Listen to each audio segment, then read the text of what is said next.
అందరికీ నమస్కారం అండి. ఈ నెల 5, 6, 7, 8 ఈ 4 రోజుల్లో మసూలా బీచ్ ఫెస్టివల్ ఎంతో అద్భుతంగా ఏర్పాటు చేశారు.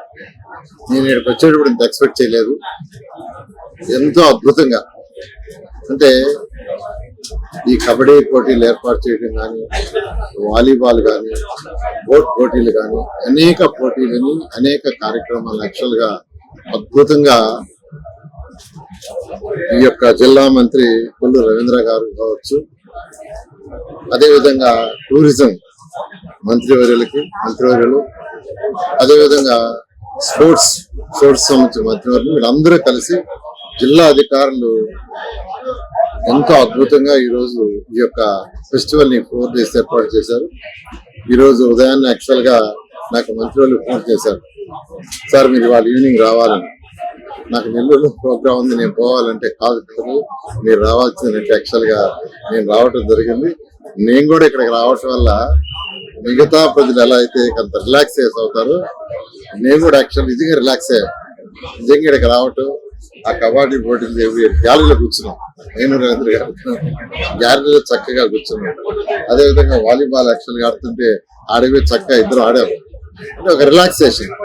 ఈ విధంగా ఎంతో అద్భుతంగా చేసిన వారందరూ కూడా నేను ప్రత్యేకంగా అభినందిస్తున్నాను. ఇక్కడ ముందుగా ఎంటర్ కాగానే 80 అడుగుల ఎత్తుతో గేట్ ఆఫ్ అమరావతిని బ్రహ్మాండంగా చేశారు. నేను అడిగాను, టెంపరీ ఎప్పుడు తీసేస్తారంటే లేదు 10 సంవత్సరాలు అది కదలకుండా ఉండే విధంగా చేశాము. ఈ బీచ్ లో యాక్చువల్ గా గేట్ ఆఫ్ అమరావతి అని ఏర్పాటు చేశారు. దానికి కూడా వాటికి ప్రత్యేకంగా ధన్యవాదాలు తెలియజేస్తున్నాను. అదేవిధంగా మన జాతీయ పతాకం దాన్ని 100 అడుగుల్లో చాలా చక్కగా ఏర్పాటు చేశారు. ఇది కాకుండా ఈ ఫెస్టివల్లో కొండపల్లి, ఏటికొప్పాక బొమ్మలు కానీ, లేదా పెడన కళంకార కానీ, చిలకలపూడి రోల్డ్ అండ్ గోల్డ్ లాంటి అనేక షాపులు, ఇవే కాదు అనేకమైన యాక్చువల్ గా చక్కగా ఈ సరౌండింగ్స్ జిల్లాల్లో ఉండే ఏదైతే ఉంటాయో వాటికి సంబంధించి చాలా చక్కగా ఏర్పాటు చేశారు. అదే కాకుండా రైడ్స్, డిఫరెంట్ రైడ్స్, అందులో హెలికాప్టర్ రైడ్, పారాగ్లైడర్, తర్వాత స్పీడ్ బోట్, అదేవిధంగా జైంట్ వీలర్స్, మంగి లాంటివి అనేక ఏర్పాటు చేశారు. ఇప్పుడే యాక్చువల్ గా ఢిల్లీ రైడ్, పారాగ్లైడర్ వచ్చాడు. సార్ మీరు ఇద్దరు వస్తే పారాగ్లైడ్ లో చేస్తారని వస్తానని చెప్పాను. ఇక్కడ ఉన్నారని వస్తానని చెప్పాను. ఈ విధంగా యాక్చువల్ గా ఇక్కడ వచ్చిన వాళ్ళకి ఆహ్లాదకంగా ఎంటర్టైన్మెంట్ కోసం అనేక సాంస్కృతిక కార్యక్రమాలు, అనేకమైనటువంటి సినీ ప్రముఖులు యాక్చువల్గా మారుతి గారు ఇక్కడ ఉంటారు. యాక్చువల్ గా అనేకమైనటువంటి ప్రముఖమైనటువంటి సినీ కళాకారులు యాక్చువల్ పిలిచారు. దానికి కూడా యాక్చువల్ గా జిల్లా మంత్రి గారికి నేను ప్రత్యేకంగా అభినందిస్తున్నాను. అదేవిధంగా వంటకాలు, ఈ సరౌండింగ్స్ జిల్లాల్లో ఉన్న అనేకమైన వంటకాలకు సంబంధించిన స్టాల్స్ ఏర్పాటు చేశారు చక్కగా. అయితే ఇక్కడికి వచ్చిన వాళ్ళు కేవలం బీచే కాకుండా ఇటువంటి కార్యక్రమాలన్నీ ఉండాలని చేశారు. వీటన్నిటిలో కంటే ముఖ్యంగా ఏంటంటే 12వ జాతీయ కబడ్డీ పోటీలు, 12వ జాతీయ కబడ్డీ పోటీలు ఇక్కడ ఏర్పాటు చేశారు. ఇందులో 24 రాష్ట్రాల నుంచి పురుషులు, 21 రాష్ట్రాల నుంచి మహిళలు కబడ్డీ పోటీల్లో పాల్గొన్నారు. అసలు ఆడికి పోతే ఇసుకేస్తే రాళ్ళంత విధంగా జనాలు కబడ్డీ పోటీలు చూస్తున్నారు. దానికి మేము కూడా టెంప్ట్ అయ్యాం. సరే మనం కూడా కూర్చుంటాం, మరి గ్యాలరీలో కూర్చున్నాం. ఇద్దరం గ్యాలరీలో వాళ్ళు సపరేట్ గా ఒక స్టేజ్ ఏర్పాటు చేసినా వద్దు, మేము కూడా ప్రజలతో కూర్చొని చూస్తాం. ఇద్దరం యాక్చువల్గా చూసాం. నిజంగా ఎంతో వాళ్ళందరితో ఎంజాయ్ చేస్తాం నిజంగాను.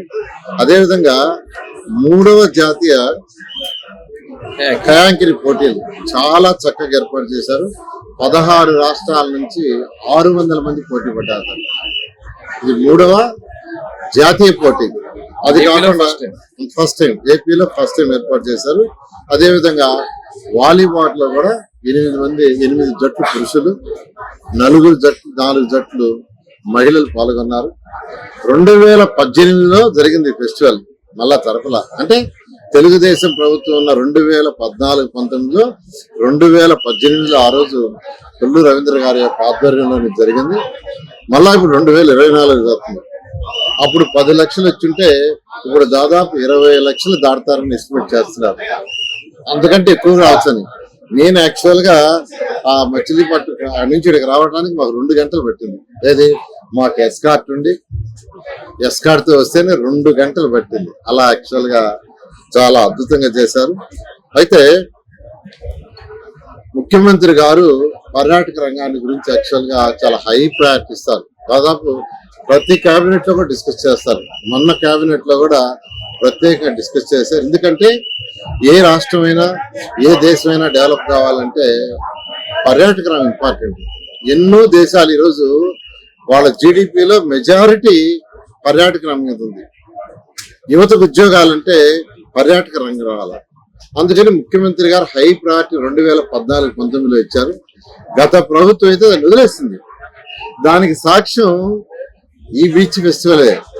2018లో పెడితే మళ్ళా 2024లో పెడుతున్నాం. అంటే గత 5 సంవత్సరాల్లో మర్చిపోయారు. ఎందుకంటే గత ముఖ్యమంత్రికి ఆర్థిక వ్యవస్థ మీద అవగాహన లేదు. ఆర్థిక వ్యవస్థ చిన్నాభిన్నం చేశాడు. 10 లక్షల కోట్ల పైగా అప్పులు తెచ్చి ఈ రాష్ట్రాన్ని అంధకారంలో పెట్టేశారు.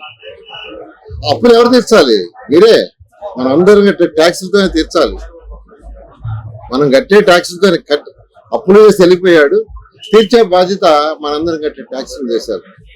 అయినా మన ముఖ్యమంత్రి గారికి ఉన్న అపార అనుభవంతో ఈ రోజు రాష్ట్రాన్ని ముందుకు తీసుకుపోతూ ఒక పక్క అప్పులు తీస్తూ తెచ్చేస్తూ సంక్షేమం ఒక పక్క చేస్తూ ఈ రోజు రాష్ట్రాన్ని ముందుకు తీసుకుపోతున్నారు. దీంట్లో హై ప్రయారిటీ యాక్చువల్ గా ముఖ్యమంత్రి గారు ఈ టూరిజంకి ఇస్తున్నారు. ప్రతి కేబినెట్ లోను ప్రతి మీటింగ్ లోను. మున్సిపల్ శాఖ ఉంటే మున్సిపల్ శాఖ రివ్యూ అంతా అడుగుతారు, ఏమేమి టూరిజం ప్రాజెక్ట్స్ వచ్చినాయి, ఎందుకు మీరు చేయలేదు. ప్రతి మీటింగ్ లో ప్రతి మున్సిపల్ రివ్యూలో సీఎం గారు స్పెసిఫిక్ అడుగుతారు. ఎందుకంటే అది వస్తేనే యువతకు ఉద్యోగాలు ఎక్కువ వస్తాయి, ఆర్థిక వ్యవస్థ డెవలప్ అవుతుందని. ఇంత అద్భుతంగా ఈ కార్యక్రమాన్ని ఏర్పాటు చేసిన మరొకసారి మంత్రివర్యులు కొల్లు రవీంద్ర గారికి, మరియు ఈ యొక్క టూరిజం డిపార్ట్మెంట్ మంత్రికి, అదేవిధంగా స్పోర్ట్స్ మంత్రి గారికి, మరియు అధికారులకు, మరియు జిల్లా అధికారులకు, కలెక్టర్ గారి అధికారులకు, మరియు ఈ కార్యక్రమానికి వచ్చిన అనేక మంది రాజకీయ ప్రముఖులకు మరియు సినీ ప్రముఖులకు, అనేక ముఖ్య అందరికి, మీడియా పర్సన్స్ అందరూ కూడా ప్రత్యేకమైన ధన్యవాదాలు తెలియజేస్తున్నారు. పార్సారథి గారు కూడా వచ్చారు. యాక్చువల్ గా వారు కూడా మాట్లాడతారు.